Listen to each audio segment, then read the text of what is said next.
कि एक समा आंदा है अंदर दी अवस्था दा जिथे जाके सारे शब्द सानू छड्डने पैंदे है, जिथे सारे शब्द छड्डने पैंदे है। वो अवस्था जदों आंदी है उदों अंदर एक आनंद हुंदा है, कोई शब्द रह ही नहीं जाता, कोई बोल रह ही नहीं जाता, उदों तो बस एक आनंद है। इनू इदां समझ लो असीं घरों गड्डी च बह के आ गए, घरों गड्डी च बह के दरबार ते आ गए, तो हुण दरबार दे बाहर पार्किंग विच आके असीं गड्डी च बैठे रहिए, गड्डी छड्डीए ना, तो बंदा पूछे भाई गड्डी क्यों नहीं छड्डदा? भाई ये गड्डी मैनू घरों दरबार तक लैके आई, मैं क्यों छड्डां? तो यह मतलब हुण गड्डी च बैठा रह, गड्डी चों उतर के अंदर जाके दर्शन ना करी। हुण जे अंदर जाके दर्शन करना तो गड्डी भी तैनू छड्डनी पैनी है। एक टाइम हुंदा है जदों शब्द की जरूरत हुंदी है, पर एक समा आंदा है जदों गुरु देखदा है कि हुण शब्द की भी जरूरत नहीं है, भाई इत्थे छड्ड, हुण इहदी लोड़ ही नहीं है, हुण आनंद की तरफ वध, हुण आनंद लै। क्योंकि जे असीं शब्दां की गल करिए तो जिन्ने भी शब्द है ये तो जिस तरह समा गुजरिया उस तरह ये शब्द उच्चारण होए। तो जे असीं पिछे नूं हुंदे चले जाइए, पिछे नूं हुंदे चले जाइए, तो बहुत समा पहला जदों ये अगर डार्विन की गल मन्नीए, जिन्हां कहा कि आदमी बंदर तो बंदा बनिया है, जिस विज्ञानिक ने खोज की है तो उन्होंने दसिया कि 20,000 साल पहला ही बंदा थोड़ा थोड़ा बोलना सीखिया।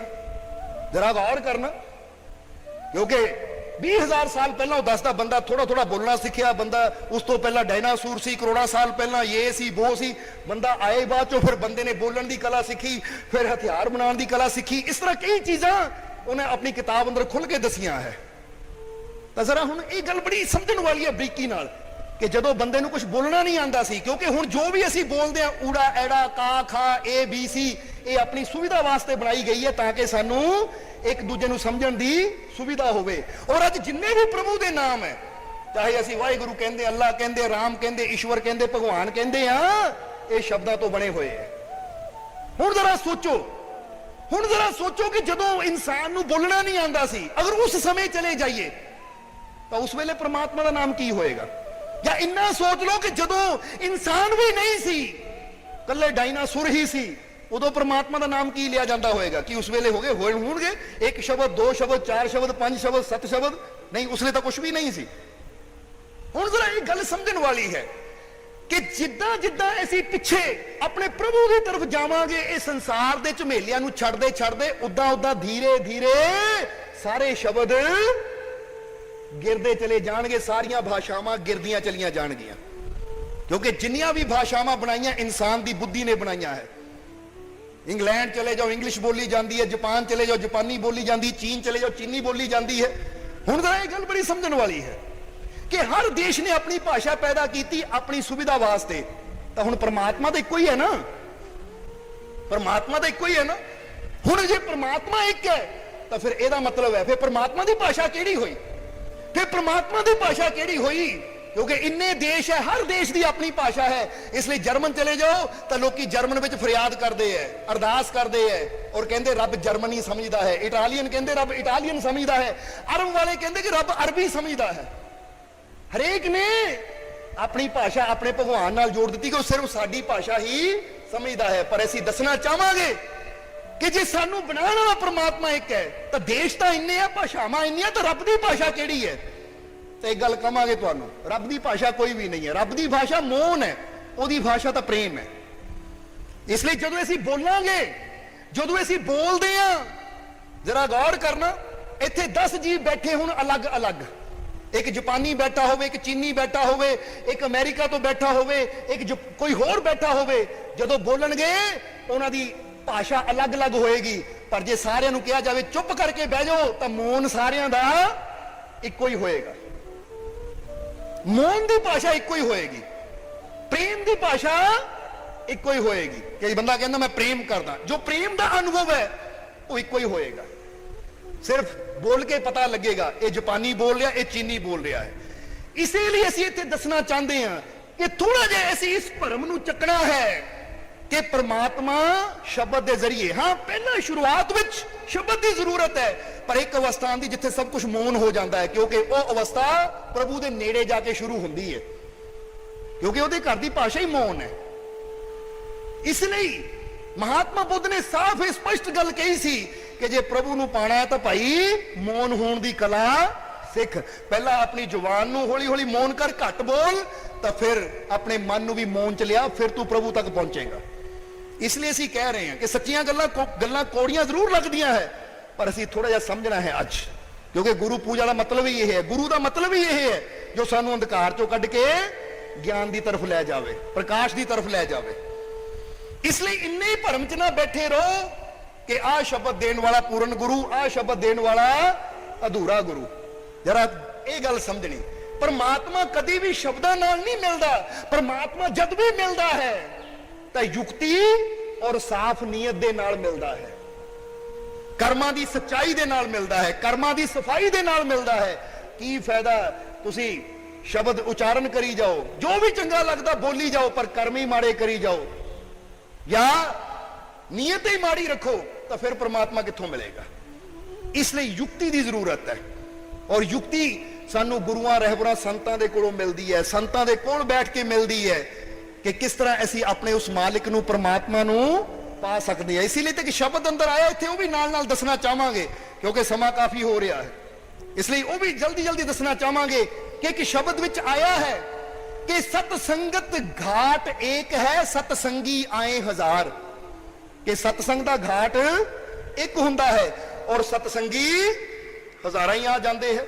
जिद्दां अज भी सत्संग जिथे हो रहा घाट कह दिंदे जगह नू, जिद्दां कहंदे कबीर साहब कि कबीर कुआं एक है, कबीर कुआं एक है, पानी भरे अनेक, बर्तन अलग अलग भया पर पानी तो एक। वो कहंदे खूह भी एक है, खूह दा पानी भी एक है, ठीक है, बर्तन अलग अलग है, पर बर्तनां च पानी तो इको ही है ना।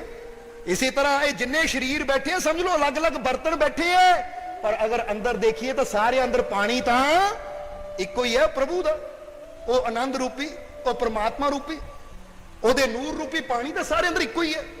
इसलिए उस पानी नू देखना है। और इत्थे इस शब्द अंदर दसिया है कि सतसंगत घाट एक है, सतसंगी आए हजार। कि सतसंगी तो हजारा ही आंदे, पर सतसंग वो घाट इको ही है। हुण वो सतसंग रूपी घाट ते आके कोई दुनिया नू मंग सकता है तो कोई प्रभु नू मंग सकता, ਉਹਦੇ बारे दसिया है सतसंगत घाट एक है, सतसंगी आए हजार। एक मांगे दुनिया को, एक तेरा दीदार।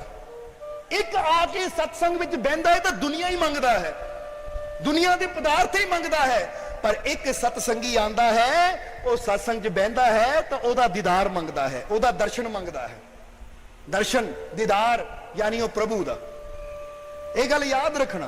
और इत्थे एक बार फिर कहना चाहांगे कि जो प्रभु की गल आंदी दर्शन करना, तो फिर ना मन च सोचियो कि ऊपर बैठा कोई रब है जिहदा दर्शन होना है। तुहाडे अंदर जिद्दां बंदा कह दिंदा ना कई बार कि बड़े दिनों बाद खुशियां दा मुंह देखिया, कह दिंदा ना कई बार बंदा कि जीवन च बड़े दुख सी, बड़े दिनों बाद खुशियां दा मुंह देखिया, बड़े दिनों बाद खुशी आई है। हुण जे बंदा उहनूं पुछे भाई तू कहंदा बड़े दिनों बाद खुशियां दा मुंह देखिया, तो खुशी दा मुंह किदां दा हुंदा, ओहदी शक्ल किदां दी हुंदी दस। तो वह गल कहण दी है कि बड़े दिनों बाद जीवन च खुशियां आईयां, खुशियां दा मुंह देखिया, क्योंकि कुछ चीज़ां हुंदियां है वो समझाउण वास्ते कहा जाता है। और इत्थे भी यही गल, इत्थे भी यही गल कहांगे कि जदों एक तेरा दीदार, कि जदों दीदार की गल आती है तो जिस परमात्मा का कोई रूप नहीं है उसका दीदार किदां होएगा। तो दीदार का मतलब है जदों असीं अपने अंदर उस आनंद नाल मिलदे हां, जदों साडी भेंट उस आनंद दे नाल हुंदी है, जिस तरह दसिया जो तुहाडे अंदर है। इसलिए रब नूं मन्नो ना मन्नो, पर अपने अंदरले आनंद नूं मनदे हो ना तुसीं कि अंदर सुख दुख है, बस उस आनंद की खातर सिमरन करो, उस आनंद की खातर ध्यान करो, उस आनंद नूं मिल सकीए, उस आनंद नाल मुलाकात हो सकीए, सतसंग विच जाके वो युक्ति लो। इसलिए अगलियां लाइनां च की लिखिया है, सतसंगत घाट एक है, सतसंगी आए हजार। एक मांगे दुनिया को, एक तेरा दीदार। एक तेरा दीदार जो मांगे सब कुछ पाए, बस दुनिया मांगे जो अंत में वो पछताए। अगलियां लाइना देखो की लिखिया है, एक तेरा दीदार जो मांगे सब कुछ पाए, बस दुनिया मांगे जो अंत में वो पछताए। कि एक जेड़ा तेरा दीदार मंगदा है, जो अंदरले आनंद नाल मुलाकात मंग लैंदा है, ਉਹਨੂੰ ਤਾਂ ਹੋਰ कुछ मंगण दी फिर जरूरत ही नहीं रह जाती, क्योंकि जो अंदरों आनंद मिल गया फिर होर मंगना की है, फिर होर मंगण नूं की रह गया। और इत्थे ये भी गल दस दईए कि जो ये गल आंदी ना कि एक तेरा दीदार जो मांगे सब कुछ पाए, जो सब कुछ किया जाता तो फिर बंदे का ध्यान दुनिया वाल चल जाता है। मेरा काम नहीं चलता, वह दीदार करके काम चल पैणगे, मैं बीमार रहता मैं ठीक हो जाऊंगा, धियां पुत्र है नहीं वो हो जाएंगे। यानी उत्थे भी सब कुछ दुनिया नाल ही बंदा जोड़ दिंदा कि दुनिया का सब कुछ मिले, अंदर नूं तां बंदा फिर भुल जाता है। बोलो समझदे हो कि नहीं? अंदरले आनंद नूं तां बंदा फिर भुल जाता है। इसलिए असीं तुहानूं याद दिलांदे हां कि बाहर ही सब कुछ नहीं है, कोई अंदर है सब कुछ, अंदर है परमानंद। इसलिए ਜਿਹੜਾ ਅੰਦਰਲੇ ਆਨੰਦ ਨੂੰ ਮੂੰਹ ਦੇਖ ਲੈਂਦਾ ਹੈ, ਅੰਦਰੋਂ ਉਸ ਪ੍ਰਭੂ ਦਾ ਦੀਦਾਰ ਕਰ ਲੈਂਦਾ ਹੈ, ਫਿਰ ਉਹਨੂੰ ਹੋਰ ਕੁਝ ਮੰਗਣ ਦੀ ਜ਼ਰੂਰਤ ਹੀ ਨਹੀਂ ਰਹਿ ਜਾਂਦੀ। ਇੱਕ ਉਹਦੇ ਦੀਦਾਰ 'ਚ ਹੀ ਬੰਦੇ ਨੂੰ, ਉਹਦੇ ਆਨੰਦ 'ਚ ਹੀ ਉਹਨੂੰ ਪਾ ਕੇ ਹੀ ਬੰਦੇ ਨੂੰ ਸਭ ਕੁਝ ਮਿਲ ਜਾਂਦਾ ਕਿ ਹੁਣ ਮੈਂ ਹੋਰ ਕੀ ਮੰਗਾ। ਇੱਕ ਤੇਰਾ ਦੀਦਾਰ ਜੋ ਮੰਗੇ ਸਭ ਕੁਝ ਪਾਏ। ਹੁਣ ਤਾਂ ਸਭ ਕੁਝ ਪਾ ਲਿਆ ਪ੍ਰਭੂ, ਹੁਣ ਕੀ ਪਾਣਾ ਹੋਰ? ਜਰਾ ਸੋਚੋ, ਜਿਹਨੂੰ ਪ੍ਰਮਾਤਮਾ ਦੀ ਝਲਕ ਮਿਲ ਗਈ, ਅੰਦਰੋਂ ਪ੍ਰਭੂ ਮਿਲ ਗਿਆ, ਉਹਨੂੰ ਹੋਰ ਕੁਝ ਪਾਣ ਦੀ ਕੀ ਜ਼ਰੂਰਤ ਰਹਿ ਗਈ? ਉਹਨੂੰ ਰਹਿ ਗਿਆ ਕੁਝ ਪਾਣ ਨੂੰ? ਹਾਲੇ ਤੁਸੀਂ ਸਿਰਫ ਸੁਣੀ ਸੁਣਾਈ ਗੱਲ ਕਰਦੇ ਹੋ, ਜਰਾ ਗੌਰ ਕਰਨਾ। ਪਰ ਜਦੋਂ ਇਨਸਾਨ ਉਹਨੂੰ ਪਾ ਲੈਂਦਾ ਹੈ ਨਾ ਤਾਂ ਫਿਰ ਬੰਦੇ ਨੂੰ ਪਤਾ ਲੱਗਦਾ ਕਿ ਹੁਣ ਤਾਂ ਮੰਗਾਂ ਹੀ ਖਤਮ ਹੋ ਗਈ। ਹਾਲੇ ਤਾਂ ਸੁਣੀ ਸੁਣਾਈ ਗੱਲ ਹੈ ਕਿ ਹਾਂ ਪ੍ਰਭੂ ਮਿਲ ਗਿਆ ਤਾਂ ਮੰਗਣਾ ਹੀ ਕੁਝ ਨਹੀਂ। ਪਰ ਅਸੀਂ ਕਹਿੰਦੇ ਇੱਥੇ ਗੱਲ ਉਲਟੀ ਹੈ, ਜੇ ਤੁਹਾਨੂੰ ਪ੍ਰਭੂ ਵੀ ਮਿਲ ਜਾਵੇ ਨਾ ਤਾਂ ਤੁਸੀਂ ਪ੍ਰਭੂ ਕੋਲੋਂ ਵੀ ਬਹੁਤ ਕੁਝ ਮੰਗਣਾ ਹੈ ਕਿ ਰੱਬਾ ਹੁਣ ਤੂੰ ਮਿਲ ਹੀ ਗਿਆ ਤਾਂ ਮੇਰੀਆਂ ਆਹ ਇੱਛਾਵਾਂ ਪੂਰੀਆਂ ਕਰ ਦੇ, ਮੇਰੀਆਂ ਉਹ ਇੱਛਾਵਾਂ ਪੂਰੀਆਂ ਕਰ ਦੇ। ਕਿਉਂਕਿ ਅੱਜ ਜੇ ਰੱਬ ਵੀ ਸਾਨੂੰ ਮਿਲ ਜਾਵੇ ਤੇ ਅਸੀਂ ਇਹ ਨਹੀਂ ਕਹਿਣਾ ਸਭ ਕੁਝ ਮਿਲ ਗਿਆ, ਅਸੀਂ ਕਹਿਣਾ ਹੁਣ ਸਭ ਕੁਝ ਦੇ ਦੇ, ਹੁਣ ਤੂੰ ਮਿਲੇ ਗਿਆ ਤਾਂ ਹੁਣ ਸਭ ਕੁਝ ਦੇ ਕੇ ਹੀ ਜਾ। ਫਿਰ ਪਤਾ ਨਹੀਂ ਦੁਬਾਰਾ ਮਿਲੇ ਜਾਂ ਨਾ ਮਿਲੇ, ਪਤਾ ਨਹੀਂ ਦੁਬਾਰਾ ਤੇਰੇ ਨਾਲ ਮੁਲਾਕਾਤ ਹੋਵੇ ਨਾ ਹੋਵੇ, ਹੁਣ ਮਿਲ ਗਿਆ ਹੁਣ ਸਭ ਕੁਝ ਹੀ ਦੇ ਦੇ, ਹੁਣ ਸਭ ਕੁਝ ਦੇ ਦੇ, ਪੈਸਾ ਵੀ ਦੇ ਦੇ, ਤੰਦਰੁਸਤੀ ਦੇ ਦੇ, ਨੌਕਰੀ ਦੇ ਦੇ, ਇਹ ਦੇ ਦੇ, ਉਹ ਦੇ ਦੇ, ਸਭ ਕੁਝ ਦੇ ਦੇ। ਜ਼ਰਾ ਸੋਚੋ ਇਹ ਗੱਲ ਹੋਏਗੀ ਕਿ ਨਹੀਂ? ਕਿਉਂ ਇਹ ਹੋਏਗੀ? ਕਿਉਂਕਿ ਹਾਲੇ ਤੱਕ ਅਸੀਂ ਦੁਨੀਆ ਨੂੰ ਸਭ ਕੁਝ ਸਮਝੀ ਬੈਠੇ ਆ। ਇਸ ਲਈ ਰੱਬ ਵੀ ਮਿਲ ਜਾਵੇ ਤਾਂ ਅਸੀਂ ਕਹਿੰਦੇ ਰੱਬ ਕੋਲੋਂ ਸਭ ਕੁਝ ਮੰਗਣਾ ਆ। ਤਾਂ ਜੇ ਪੁੱਛੋ ਸਭ ਕੁਝ ਕੀ ਹੈ ਤਾਂ ਸੰਸਾਰ ਹੀ, ਯਾਨੀ ਅਸੀਂ ਸੰਸਾਰ ਨੂੰ ਹੀ ਸਭ ਕੁਝ ਸਮਝੀ ਬੈਠੇ ਆ। ਬੋਲੋ ਸਮਝਦੇ ਹੋ ਕਿ ਨਹੀਂ? ਇਹ ਗੱਲ ਸਮਝ ਆ ਰਹੀ ਹੈ ਕਿ ਨਹੀਂ? ਬੰਦਾ ਕਹਿੰਦਾ ਰੱਬ ਮਿਲੇ ਸਭ ਕੁਝ ਮੰਗਣਾ, ਤਾਂ ਸਭ ਕੁਝ ਵਿੱਚ ਮੰਗ ਕਿਹੜੀ ਹੁੰਦੀ ਹੈ? ਸੰਸਾਰ ਦੀ ਮੰਗ ਹੁੰਦੀ ਹੈ। ਫਿਰ ਅਸੀਂ ਕਿਉਂ ਨਹੀਂ ਇਹ ਸਮਝਦੇ ਕਿ ਰੱਬਾ ਤੂੰ ਮਿਲ ਗਿਆ ਤਾਂ ਮੈਂ ਹੁਣ ਸਭ ਕੁਝ ਮੰਗਣਾ ਕੀ ਹੈ?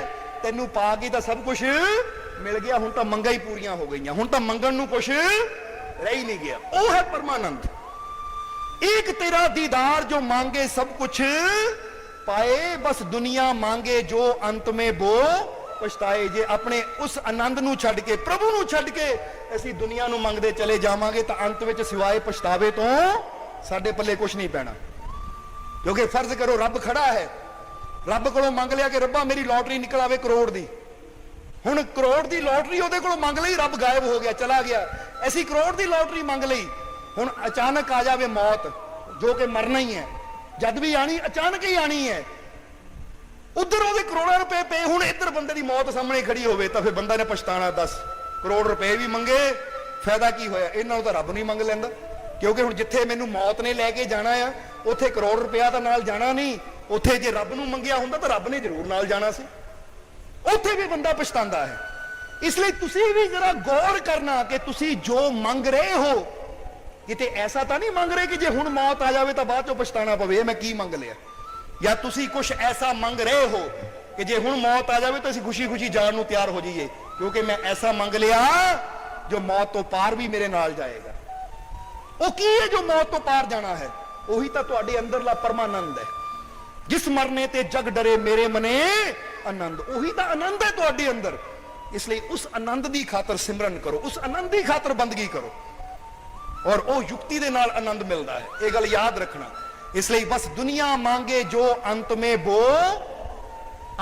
ਬੋ ਪਛਤਾਏ। ਔਰ ਅਗਲੀਆਂ 4 ਲਾਈਨਾਂ ਬੜੀਆਂ ਪਿਆਰੀਆਂ ਜਿਹਦੇ ਦੱਸਿਆ ਗਿਆ ਹੈ कि एक तेरा दीदार जो मांगे सब कुछ पाए, बस दुनिया मांगे जो अंत में वो पछताए। परमानंद प्रभु तब मिले जब अंतर जोड़े तार। कि परमात्मा प्रभु उदों तेनू मिलना है जदों अपनी तार अंदर जोड़ेगा। बोलो समझदे हो कि नहीं? परमानंद प्रभु तब मिले जब अंतर जोड़े तार, साहिब कहे पुकार, जीवन है दिन चार। ये जिंदगी कितने दिन दी है? ये 4 दिन की जिंदगी है, और ये दिन केड़े वेले बीत जाने हैं कुछ पता नहीं है। इसलिए अंदर तार जोड़िए, क्योंकि परमानंद अंदर बैठा है और ओनू पाण वास्ते तार अंदर जोड़नी है। इसलिए गुरु का मतलब ही है जो अंदरली तार साडी प्रभु दे नाल जोड़ देवे।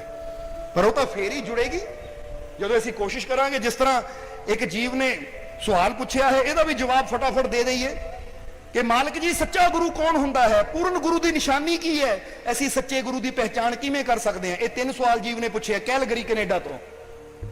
हुण बड़ी समझण वाली गल है कि 3 सवाल है बड़े प्यारे। पूर्ण गुरु की निशानी की है, ये पूर्ण गुरु की निशानी की हुंदी है? तो जे बाहरों देखा जाए तो ऐदा कोई पूर्ण गुरु की निशानी नहीं है। कोई ऐसी कसौटी नहीं बाहर हुंदी कि असी सोना खरीदिया परख के देख लिया कि 24 कैरेट खरा है या मिलावटी है। फिर पूर्ण गुरु की निशानी की है? तो असी थोड़ा जिहा कहना चाहांगे कि पूर्ण गुरु की निशानी की है, ये बंदा कदों जान सकता है? ਉਹਦੇ वास्ते ਉਹਨੂੰ खुद पूर्ण सेवक बनने की जरूरत है, पूर्ण खोजी बनने की जरूरत है। हुण तुसीं कहोगे जी ये किदां, ये किदां? तो इत्थे छोटी जी कहानी ਇਹਦੇ ਨਾਲ जुड़ी हुई तुहानूं सुणावांगे ताकि ये समझना साडे वास्ते आसान हो जाए। कि एक कहानी सानूं हुणे याद आ गई कि एक नगर दे विच एक योगी रहिंदा सी, एक साधु योगी जो बड़ी योग साधना करदा सी, कई सिद्धियां उहने कीतियां सी। तो वह योगी एक नगर च रहिंदा सी। तो उन्हें जदों भी नगर च घूमना तो यही गल कहनी, आओ आओ तुहानूं स्वर्ग च लै जाइए, आओ मेरे को स्वर्ग का पता है, मेरे को स्वर्ग के नक्शे है, मैं तुहानूं स्वर्ग लै जाऊं, स्वर्ग लै जाऊं। हुण उन्हें सारिआं नूं आवाज़ां देणियां पर कोई स्वर्ग जाण नूं तैयार ही नहीं है।